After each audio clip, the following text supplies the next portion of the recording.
오늘 하나님께서 우리에게 주신 말씀은 로마서 1장 15절에서 16절입니다.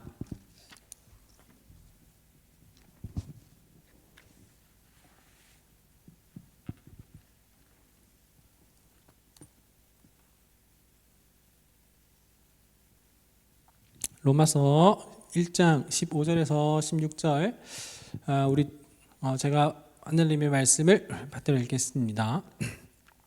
그러므로 나는 할 수 있는 대로 로마에 있는 너희에게도 복음 전하기를 원하노라. 내가 복음을 부끄러워하지 아니하노니 이 복음은 모든 믿는 자에게 구원을 주시는 하나님의 능력이 됨이라. 먼저는 유대인에게요 그리고 헬라인에게로다. 아멘.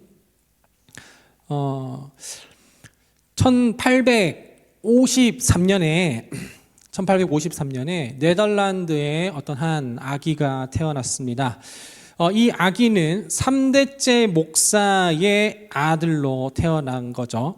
이 사람이 태어난 곳은 네덜란드의 준데르트라고 하는 곳인데 이곳은 작은 농촌 마을이었습니다. 당시에 이 지역의 주민들은 한 6천여 명 정도 되는 그런 소도시였는데요. 그 중에서도 6천 명 중에 한 110여 명이 개신교인이었다고 합니다. 6천 명 중에 110명은 상당히 적은 숫자라고 할 수 있겠죠. 그 중만 이제 개신교인이었는데 많은 그 당시에 이제 지배적인 종교는 이제 캐톨릭이었기 때문에 그런 것입니다. 그리고 이 아기의 아버지는 이제 이 지역에서 목회를 하고 계셨어요. 이 당시에 이 아기의 아버지, 이 아들의 아버지는 그 지역에서 상당히 존경받는 목회자였었는데요. 왜냐하면 어떤 종교를 가리지 않고 캐톨릭 교도이든 그리고 개신교 교인이든 누구든지 아픈 사람들을 잘 돌보는, 그리고 그분들을 늘 이렇게 돌보는 그런 분이었기 때문에 그랬죠. 가난한 이들에게는 또 간단한 생필품도 살 수 있도록 해주기도 하고, 또 동네 가게에 돈을 놓아주기도 했었던 게 그 목사님이었습니다. 이 아들은 그런 아버지의 모습을 보면서 자라났고요. 그러면서 그렇게 실제로 아버지를 많이 존경했다고 합니다. 그래서 그런지 이 아들도 계속해서 장성함에 따라서 아버지를 따라 목회의 길로 가야겠다라는 그런 생각을 하게 되었습니다. 결심을 했죠. 신학교에 이제 입학을 하여서 정식적으로 이제 목회의 사역을 감당하기 위해서 벨기에의 보리나주라고 하는 곳에서 석탄 광부들이 있는 그곳에서 또 사역을 하기 시작했습니다. 여기서 6개월간의 어떤 수습 기간을 거치게 되면 거기에서 이제 선교위원회로부터 이제 목사 안수를 받을 예정이었죠. 물론 목회를 하기 위하여서 또 사역을 하기 위해서 이쪽으로 가서 이렇게 사역을 한 것은 아닙니다. 어릴 적부터 이 사람은 성경 읽기를 늘 즐겨 했었습니다. 그의 관심은 성경을 읽고 많은 책들을 보면 볼수록 언제나 늘 그의 시선이 가난한 사람, 외로운 사람, 아픈 사람, 병든 사람들을 향하여 있었던 것이었죠. 그렇기 때문에 그가 광산에서, 석탄 광산에서 이렇게 광부들을 돕는 것은 그냥 단순히 내가 어떤 목사 타이틀을 따려고 해서 그렇게 하는 것이 아니라 정말 그들을 위해서 사역을 더 열심히 잘 하고자 그렇게 사역을 시작하게 된 것이었습니다. 더 잘 섬기기 위해, 그리고 그들에게 정말 복음을 전해야 되겠다라는 그런 생각으로 사역자 되기 위해서 여기에서 수습 전도사를 하게 된 것이죠. 이 사람의 일과는 아침에 병자를 돌보는 일부터 시작해서 일과를 끝날 때는 병자를 돌보는 것으로 끝나게 되었고요. 주로 마을 회관이나 혹은 예배당에서 이렇게 예배를 하고 광부들의 집에 방문을 하여서 성경을 가르치는 일을 했었던 게 이 사람이 주로 했었던 일이었습니다. 이 사람의 이름은 우리가 잘 알고 있는 빈센트 반 고흐라고 하는 미술가, 화가이죠. 원래 고흐는 목회자의 길을 걸어가려고 했었습니다. 당시에 이 시대의 그 중산층에는 목회자들이 이제 중산층에 포함이 됐었는데 그 덕분인지 고흐는 좀 부족하지 않은 형편 가운데에서 늘 집에서 책이 많았었고, 그리고 늘 밤에는 가족들과 함께 어릴 적부터 책을 읽는 그런 그 가정의 어떤 그 상황이 만들어졌었기 때문에 책을 많이 읽었는데 특히나 성경을 많이 가까이 했었다고 합니다. 그러면서 성경을 공부하고 그 와중에 목회자가 자기의 위에 이제 3명이 있었다고 얘기를 했었는데, 미술가도 이렇게 큰아버지, 작은아버지 쪽으로도 이렇게 3분이 더 있었어요. 그래서 미술에 대하여서도 굉장히 좀 관심을 갖고 또 공부를 했었던 게 빈센트 반 고흐였습니다. 그렇게 성경을 읽으면서 그리고 미술을 하면서 그 반 고흐는 계속해서 그 시선이 아픈 사람들, 소외된 사람들, 가난한 사람들에게 향하고 있었죠. 그래서 언제나 그는 그 사람들을 위해서 진심으로 사역하기를 원했었고, 진심으로 사역하기 원해서 더 잘 섬기기 위해, 그리고 복음을 제대로 전하기 위해 아버지처럼 목회자의 길로 가겠다고 결심을 했었던 것입니다. 언제나 진심을 다해 타이틀을 따려고, 중산층에 속한 그 목회자의 타이틀을 따려고 목회를 갔었던 게 아니라 정말 그 사람들을 섬기기 위해서 사역을 했었던 거기 때문에, 처음에 이 벨기에 쪽에 있었던 이 광부들은 이 반 고흐에 대해서 좀 거부감을 느끼게 됐었지만, 살아보면 살아볼수록 이 사람이 정말 진국이라는 것을 깨닫게 되면서 이 반 고흐가 전했었던 그 설교 그리고 성경 공부에 굉장히 관심을 갖고 또 귀를 기울이게 되었었다고 해요. 당시에 이제 고흐에게 선교비를 지원을 했었던, 우리도 지금 선교비를 지원을 하고 있죠. 선교비를 지원했었던 벨기에의 개신교 연합복음 선교회에서는 그 탄광촌에 있었던 그 광부들을 전도하기 위해서 세워진 초교파 기관과 단체였습니다. 이 기관이 이제 고흐에게 선교비를 지원을 한 거였는데, 이 기관이 이제 주로 설립된 그 어떤 목적과 어떤 거기에는 뭐냐면, 가톨릭 신자들을 개종시켜서 개신교인이 되게 하는 게 주된 목적이었었던 거였죠. 하지만 고흐는 개종자의 인원수를 늘리는 데 있어서는 전혀 관심이 없었다고 해요. 왜냐하면 그는 어릴 적부터 그냥 인원수 늘리는 것보다도 아버지를 따라서 그렇게 어려운 사람, 가난한 사람들에게 늘 시선이 갔었던 것이 고흐의 어떤 그 처음부터 받았었던 어떤 사명이었기 때문에 그런 것이죠. 그래서 그 고흐에게 있어서 이 목회라고 하는 것은 그리스도를 본받아 청빈하게 살면서 가난한 사람들을 돌아보고 헌신하는 것이었기 때문에 선교비를 지원해주는 그 기관과 그리고 선교비를 지원받는 당사자는 서로 어떤 사역에 대한 어떤 방향성은 달랐었던 것이었습니다. 이렇게 어느덧 6개월간의 수습 기간이 맞춰질 무렵이었어요. 당시 이제 네덜란드의 개신교의 그 교권주의자들은 그렇게 그 고흐가 그 민중의 삶과 긴밀하게 밀착되는 그런 삶을 보고서는 별로 마땅하게 여기지 않았었습니다. 왜냐하면은 고흐가 목회자의 권위를 손상시킨다고 생각을 했었기 때문이었죠. 고흐는 그가 이렇게 목회를 할 때에 이렇게 저처럼 정장을 빼입고 살아갔었던 것이 아니라 오히려 광부의 옷을 입고 그들과 함께 살았었던 삶을 살았기 때문에 교권주의자들은, 성직자들은 고흐의 그 어떤 삶을 마땅하게 여기지 않았었던 것입니다. 심지어 그 당시에는 성직자는 고귀하고 또한 청결해야 되고 세속인과 같은 그런 생활을 하면 안 된다고 생각했었기 때문에 고흐의 모습이 불편하여서 결국에는 고흐에게 목산수를 주지 않기로 결정했습니다. 네덜란드 선교위원회는 고흐가 설교를 못한다라는 이 이유를 가지고, 이 사유를 이렇게 해가지고 고흐에게 선교비를 중단시켰고 전도사 자격도 박탈시켰고 목사 안수도 받지 못하게 되었습니다. 이제 고흐는 이런 제도화된 이 그 개신교 크리스텐덤 아래에서 더 이상 목회를 할 수 없게 되었었고, 이제 자기가 다시 잘 할 수 있는 것, 목회의 길로 전념하기로 했었지만 목회를 하지 않고 내가 할 수 있는 것이 있다면 고흐는 그림 그리는 것이었습니다. 그래서 다시 그림을 그려야 되겠다라고 생각을 하게 되었었죠. 당시에 고흐는 밀레라는 화가, 여러분들 아죠? 만종의 밀레 만종이란 그림 알 텐데, 이삭을 줍는 것도 있겠고, 그 밀레를 많이 존경했었는데, 그 밀레 그림에서 고흐는 그 그림 안에 복음에 대한 그 메시지를 담는 것을 많이 좀 이렇게 영향을 받기도 했었다고 합니다. 또한 고흐는 렘브란트의 그림에서도 렘브란트를 또 많이 공부를 하고 또한 존경을 했었는데, 고흐가 렘브란트에 대해서 말하기를, 렘브란트 안에 복음이 있고 복음 안에 또한 렘브란트가 있다. 그리고 설교자가 하는 일과 예술가가 하는 일은 크게 다르지 않다라고 말하면서, 본인은 이제 고흐는 그림을 그리면서 복음을 전하며 그 가난하고 소외되고 외로운 그 사람들을 그렇게 사각지대에 두지 않고 이들에게 어떤 메시지를 주고 사회 가운데 이들을 향한, 이들을 좀 이렇게 부각시키려고 하는 그런 노력을 화가로서 복음 전도자로 살아가기 시작한 것이죠. 이제 오늘도 우리가 그림 하나를 보려고 하는데요.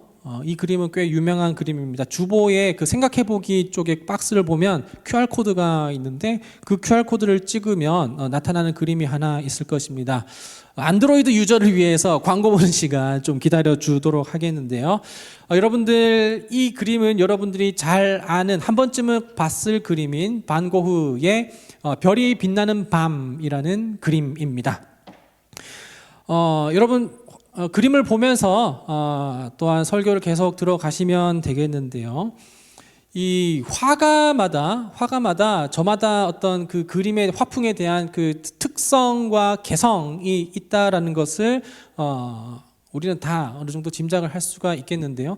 고흐도 굉장히 어떤 그 고흐만의 어떤 특징 그리고 화풍이 따로 있었습니다. 제가 이 설교를 준비하면서 고흐를 얕게 좀 공부를 하면서 고흐에 대한 어떤 특징을 좀 알게 되었었는데, 여러 가지를 제가 뭐 나열을 할 수 있겠지만 오늘은 딱 두 개 정도 할 텐데, 하나는 뭐냐면 노란색입니다. 여러분들이 고흐의 그림을 한번 검색해 보면 알겠지만, 고흐는 노란색 침대, 노란색 집, 그리고 그 해바라기 뭐 그런 것도 이렇게 그렸었던 거예요. 고흐에게 있어서 고흐는 이제 그림을 그리기 시작하면서 자기만의 시그니처 컬러를 좀 찾으려고 노력을 했었는데, 그 고흐의 시그니처 컬러가 바로 노란색입니다. 그래서 고흐에게 있어서 이 노란색은 하나님의 한량없는 은혜를 의미하기도 해요. 고흐의 또 다른 대표작이라고 할 수 있겠죠. 고흐는 수많은 해바라기를 그렸습니다. 이 해바라기는 단순히 그냥 정물화로서 그냥 그림을 그린 것은 아니고요.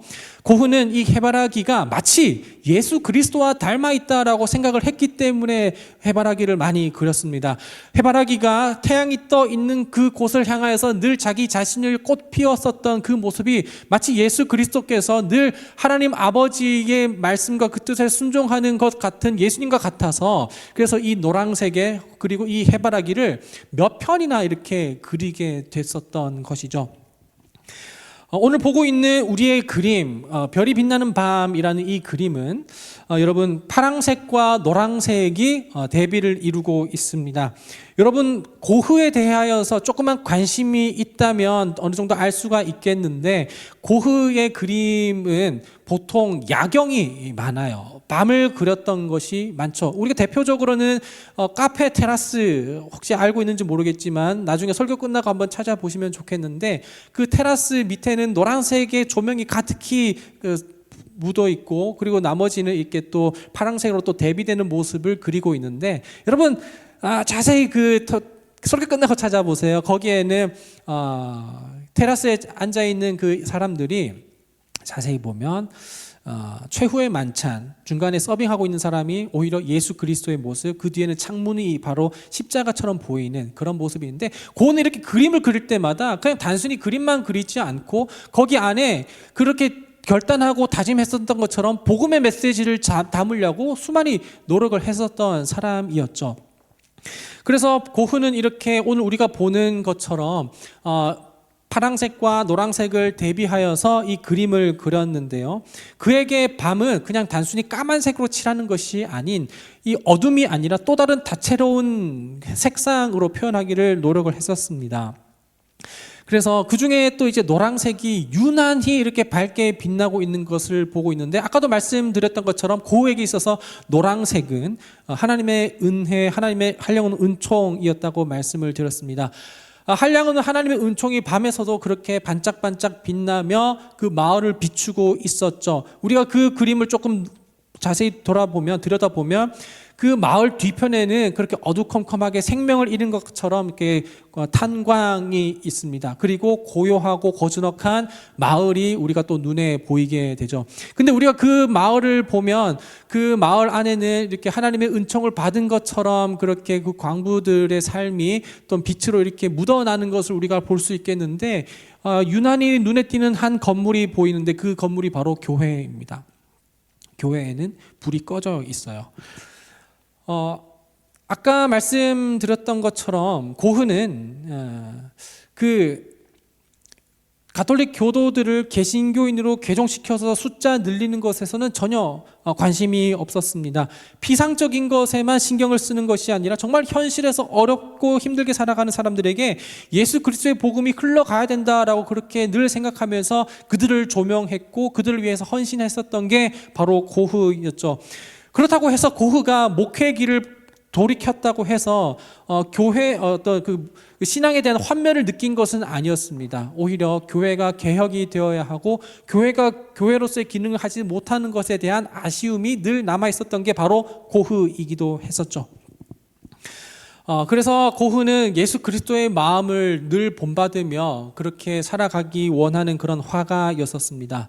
그러면서 이 고흐는 그가 그 복음을 가진 자로서 늘 언제나 그 복음이 믿지 않는 사람들에게, 그리고 특히나 성직자들이 아닌, 그리고 숫자만 챙기려고 하는 그 어떤 교회가 아닌 낮은 곳으로 흘러가야 한다라고 늘 고흐는 그렇게 생각을 했었던 것이죠.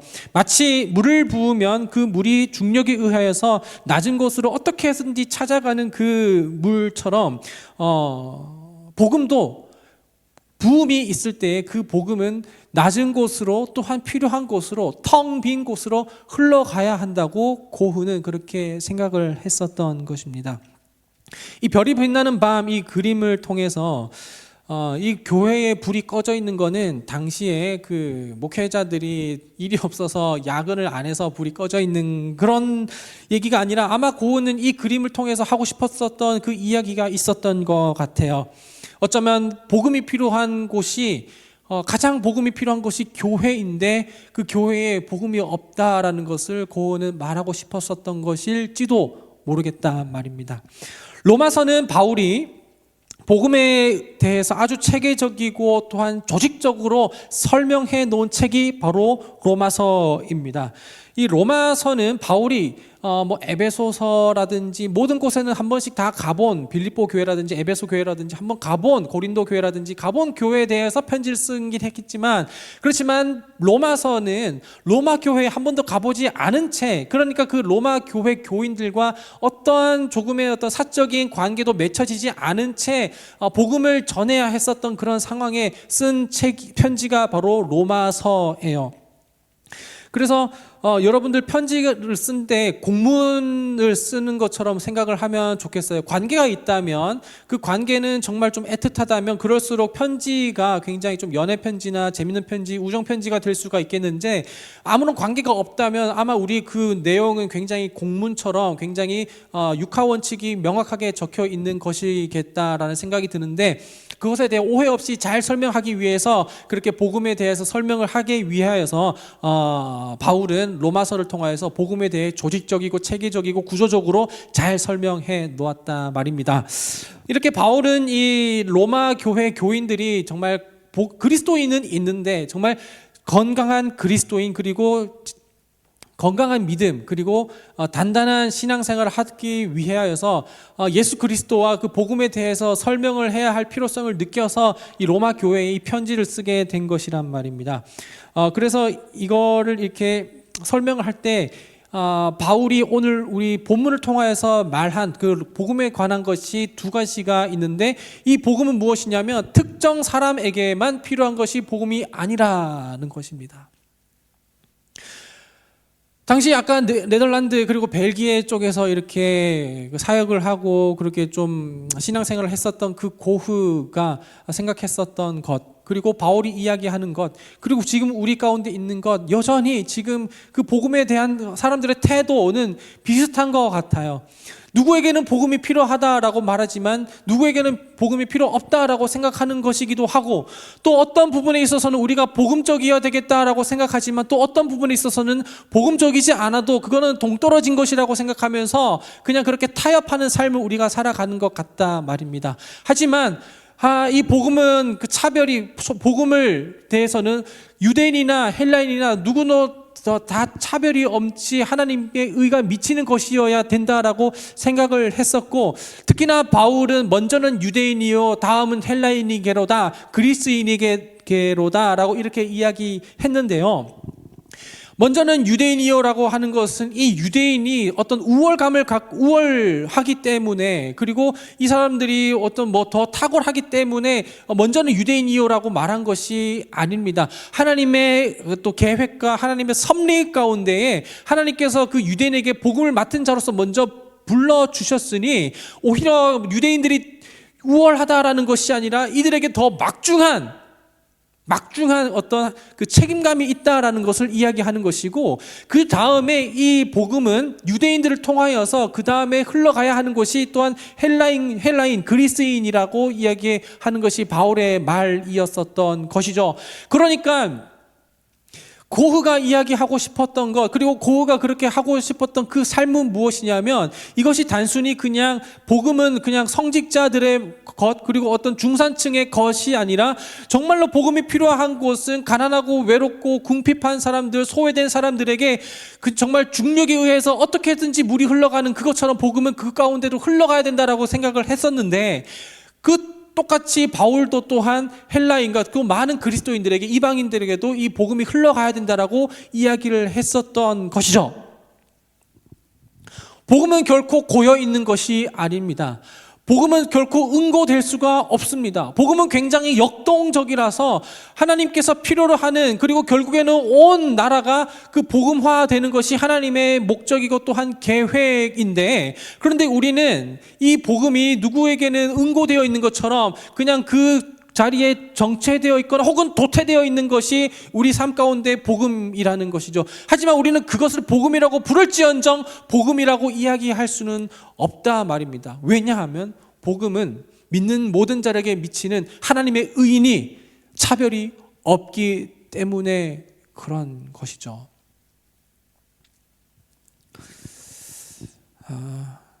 우리는 복음을 살아간다라고 하는 것, 이것은 어떤 것인지 한번 생각을 해봐야 할 필요가 있겠습니다. 고흐는 목회자의 길을 가겠다고 그렇게 다짐을 했었을 때 어떤 죄도권된 그 교권주의의 그 성직자들에게 막혀서 목회의 길을 갈 수 없게 되었고, 그렇게 해서 더 이상 복음을 전할 수 없었던 것처럼 그렇게 느껴질지 모르겠지만, 고흐는 그런 방법이 아니면 다른 방법으로도 복음을 전할 수 있겠다라고 생각을 하며 그렇게 복음을 전했었던 것이죠. 비록 고흐는 생애에 2000여 점의 그림을 그렸을 때에 그가 살아가면서 그가 생존해 있었을 때 그림을 판매했었던 작품은 단 한 컷밖에 없습니다. 그렇지만 그 컷을 보면서, 그 모습을 보면서 고흐의 동료는 고흐에게 이렇게 얘기했습니다. 너는 사람들이 살 수 있는 그림을 그려야 되지 왜 사람들이 사지 않는 그냥 아주 서민들의 그런 모습만 그리느냐, 그러니까 사람이 사지 않지 않느냐라고 이렇게 얘기를 했지만, 고흐는 나는 이 그림을 판매하기 위하여서 그리는 것이 아니라 복음을 위하여서 그린다라고 이야기를 했었던 것을 우리가 기억해 볼 때, 우리는 앞으로 어떻게 살아야 합니까?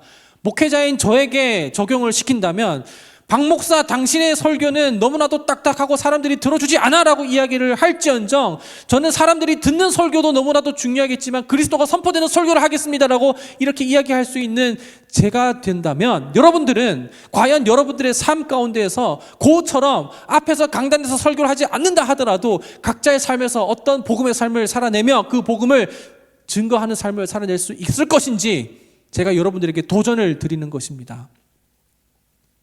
왜냐하면 복음은 단 목회자로서만 흘러가는 것이 아니라 우리의 모든 삶 가운데 하나님께서 우리에게 주신 그 은사 가운데, 달란트 가운데, 삶의 현장과 그 직장에서, 공동체 가운데에서 어떻게 해서든지 흘러가는 것이 바로 역동적인 생명력 있는 복음이기 때문에 그런 것이죠. 복음은 우리 스스로만 구원을 받게 하는 것이 아닙니다. 복음은 먼저는 우리 가자제일교회에 있는 청년부의 세이플러스 청년들이요, 그 청년들이 복음을 맡은 자로서 그 삶 가운데 나아가서 교회로 살아내는 것, 복음을 살아내는 것, 복음을 증거하는 것을 말하는 것입니다. 단순히 예수 믿으세요라고 말만 건네는 것이 아닌 것이에요. 예수 믿으세요라고 하는 이 5글자보다도, 이 5글자도 너무나도 강력하지만 그 복음의 은혜를 입은 자로서의 삶을 살아내는 것, 바로 고흐처럼 가난하고 소외된 자들에게 그 타겟을 정해놓고 그렇게 살아내고, 혹은 그 사람들을 그리면서 이 사람들의 모습을 이렇게 부각시켰던 것을 그 사람 고흐 나름대로 복음에 전하는 그런 삶을 살았겠다라고 생각을 한다면 우리는 한번 고민해 봐야 된다는 것이죠. 돈을 위하여서 직장 생활을 한다면 우리는 돈을 따라가게 되지만, 복음을 위하여서 내게 주어진 직장 생활을 감당한다면 우리는 복음과 그 어떤 삶과 타협하지 않겠죠. 여러분, 제가 지금 하는 이 말이 여러분들에게 굉장히 현실과 동떨어진 일이고 낭만적인 이야기라고, 현실은 그렇게 낭만적이지 않다라고, 목사님이 뭘 몰라서 얘기하는 거라고 이렇게 얘기할 수 있을지언정 저는 여러분들에게 이렇게밖에 얘기할 수 없습니다.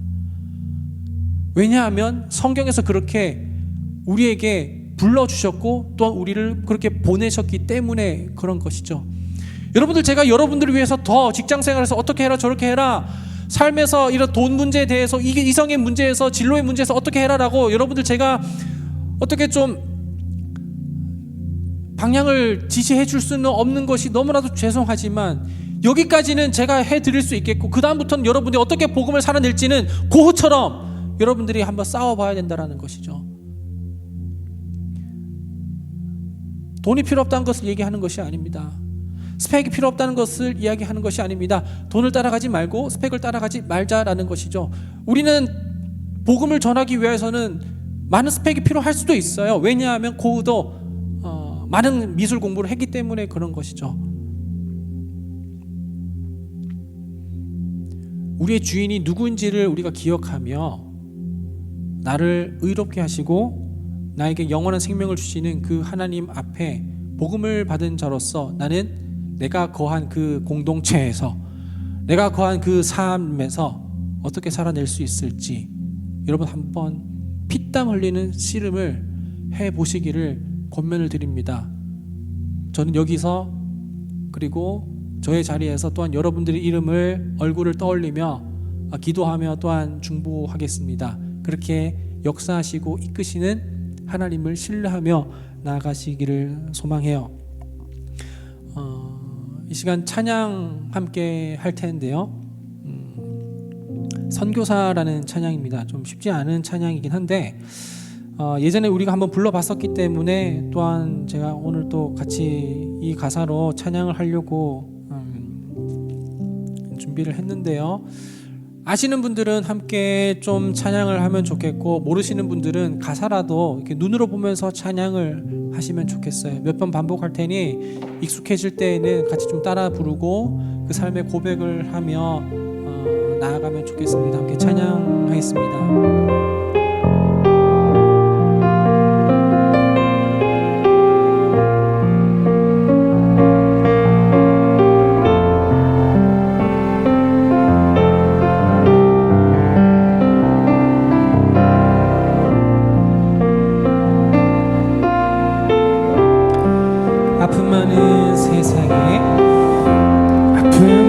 세상에 주의 복음 들고 부르심 따라갑니다. 슬픔과 고통이 가득한 이 땅에 눈물을 닦아주려 어쩌면 내 삶을 전혀 돌볼 수 없을지 모르겠지만 나를 보내시고 무너진 그 땅에 내 생명 묻으소서. 주님의 나라가 세워지는 것이 나의 평생 소원. 주님의 교회가 이곳에 세워짐이 마지막 호흡이 끝이 날 때까지 나는 나가리. 그날에 그토록 보고픈 주 얼굴 보리. 우리 처음부터 아픔 많은 세상에 아픔 많은 세상에 주의 복 들고 부르심 따라갑니다. 슬픔과 고통이 가득한 이 땅에 눈물을 닦아주려 어쩌면 내 삶을 전혀 돌볼 수 없을지 모르겠지만 나를 보내시고 무너진 그 땅에 내 생명 묻으소서. 주님의 나라가 세워지는 것이 나의 평생 소원. 주님의 교회가 이곳에 세워짐이 마지막 호흡이 끝이 날 때까지 나는 나가리. 그날에 그토록 보고픈 주 얼굴 보니.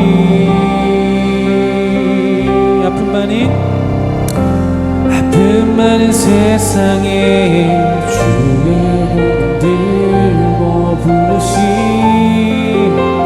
따라갑니다.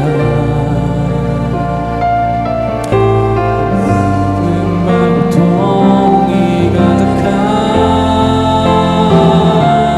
이 땅에 눈물을 닦아주려 어쩌면 내 삶을 전혀 돌볼 수 없을지 모르겠지만 나를 보내시고 무너진 그 땅에 내 생명 주소서.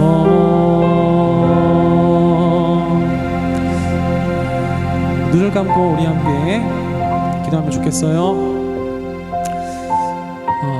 고흐는 그 어떤 그 3대째, 그 4대째 목회자가 되려고 정말 진심을 다해 복음을 전하는 사역자가 되려고 했었는데 그 길이 참 암담하게도 막혀서 그렇게 평생을 일찍 죽었어요. 한 30살 좀 더 넘어서 죽었죠. 자살했는데 무튼 그 말기에는 어떤 정신적인 질환의 문제로 그렇게 어려운 시기를 보내긴 했었지만 그의 평생에 단 한 점만을 판매하지 못했음에도 불구하고 복음을 전하기 위한 그림을 그리며 그렇게 살았다가 그의 사후에 많은 그림들이 정말 값을 매길 수 없는 그런 가치로 세상에 많이 알려졌죠. 복음은 그렇게 흐른다라는 것입니다.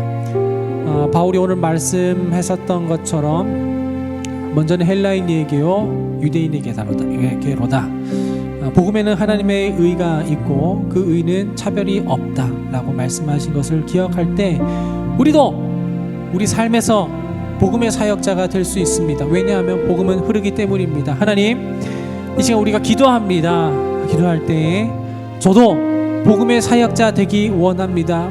세상에 많은 사람들이 내 삶을 미련하다 여길지라도 하나님, 우리가 주님께서 우리에게 값없이 주신 그 사랑과 은혜를 기억한다면, 그 복음의 정수를 우리가 기억한다면 내가 정말 복음을 위하여 살아가기 원하는데 내 직업과 내 공동체와 내가 할 수 있는 모든 삶에서 어떻게 하면 주님을 더 증거하고 주님을 나타내고 주님을 높일 수가 있을까요? 그렇게 우리가 하나님께 질문을 던지며 주의 말씀을 귀 기울일 수 있는 지금 묵상의 시간, 기도의 시간 한번 하면 좋겠어요. 기도합니다.